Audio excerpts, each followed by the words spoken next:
G Boomba எல்லாருக்கும் வணக்கம். Welcome to G Boomba news channel.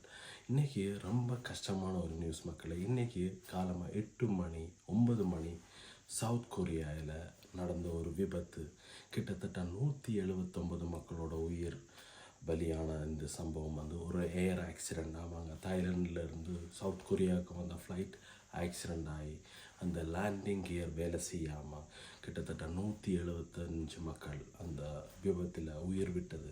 So இது ரொம்ப சங்கடமான விஷயம். நம்மளாக லேண்டிங் கியர் உங்களுக்கு தெரியும், ஃப்ளைட் லேண்ட் பண்ணும்போது அதில் அந்த லேண்டிங் கியர் வந்ததுக்கப்புறம் தான் நாங்கள் ஃப்ளைட்டோட வேகத்தை கண்ட்ரோல் பண்ணி ஃப்ளைட் லேண்டிங்கு சப்போர்ட் ஆகும். ஆனால் நம்மளாக இந்த flight pilot belly landing try பண்ணது, ஆனால் அது நடக்கலை.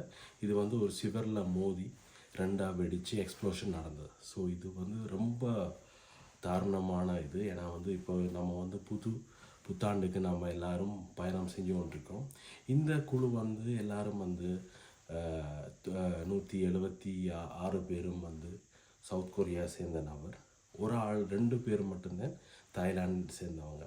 இவங்க எல்லாரும் கிறிஸ்மஸ் கொண்டாடி திருப்பி ஊருக்கு போகும்போதே இந்த சம்பவம் நடந்தது. மற்றபடி இதை பற்றி முழு விவரங்களும் தொடர்ந்துள்ள வீடியோவில் கொண்டிருக்கு மக்களே. ஸோ எல்லாருக்கும் நன்றி, வணக்கம். ஜி பூம்பா.